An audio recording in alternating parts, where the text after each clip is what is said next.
So once again, Matt Walsh has a galactically bad take and shows us all once again that he puts no thought in what he says. And all of the problems with surrogacy are in evidence here. First, most obviously, it is dehumanizing. There's a reason why the people who use surrogates can't help but talk about it in dehumanizing, bizarrely objectifying ways. The surrogate mother carrying the baby and the baby that is being carried are both products to them. They are objects to be obtained and controlled. This is human life as commodity. As I've said many times before, commercial surrogacy is the most direct and explicit form of human commodification since slavery.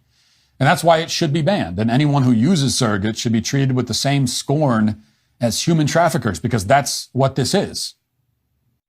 Surrogacy is nowhere close to human trafficking. He just so badly wants the sheeple to think that it's bad that he shoestrings it to human trafficking. And if anyone even puts an ounce of thought into what he says, you'll find that adoption is far closer to human trafficking than surrogacy ever is. But do you want to know the main difference between the two and why good old Matt isn't attacking adoption? And that's because most adoption agencies won't let you do it as a single man, while most surrogacies have no restriction like that. You can basically go to any country that does surrogacy as a single man and have next to no issues, where if you try to adopt, you're going to hit a lot more red tape. Matt just hates the idea of men having kids and being free of women at the same time. The comparisons he makes are utter nonsense and fit more along the lines with adoption than surrogacy, because with surrogacy, it's still your kid. You're just paying someone for incubation. And if you want to flip your argument around, what do you think all those people who are adopting Chinese and African babies? And I'll preface this with, I'm sure most people adopting are doing it with good intentions, but you're comparing surrogacy to slavery and making people into commodities. When what do you think adoption is? People paying for people that they have no genetic lineage to. And that sounds far closer to slavery to me than you paying for someone to have your kid. Matt just once again has no idea what he's talking about, especially when it comes to modern day man issues. He just gets on, spews nonsense about a topic he has no idea what he's talking about, and then try to tie it together to something heinous just because he doesn't like it. But if anybody with 2 brain cells just steps back for 1 second, you'll see his arguments are just as flimsy and loose as your average 20-year-old, and you'll get more in-depth thought and analysis from those people in those street interviews that can't name the country they're in. Matt is not on the side of men. He just plays a caricature of one. If he actually cared about men, he'd be telling the men that surrogacy is one of the best options for them right now, not trying to lead men astray, down past proven right now to be the worst option. Maybe one day we get back there to the rosy picture that Matt paints, but I highly doubt that with AI girlfriend and boyfriends and artificial wombs right around the corner, and the human tendency for us to pick the path of least resistance, the chances of the old family paradigm going back are very low. So instead of preaching about times that are never coming back, we should be guiding men into what the future is going to be, because this is a brand new market for most people, with lots of scams and unknowns. And Matt taking wild swings at it reminds me of legacy media attacking YouTube just because it offers a better deal. And the real funny thing is that men and women who attack guys who go the surrogacy route would have nothing to say if he went with adoption. They just hate the idea that these guys are sidestepping the genetic gate that the local women have put in front of them, but would be cheering them on if they adopted Chad's kids. These people are so mad, seething, that guys they think that don't deserve to keep their genetic lineage going now have a path to, and don't need to be stuck raising somebody else's kid, or worse, being stuck in a situation where you're at her whims, where she could destroy your life just because she feels like it.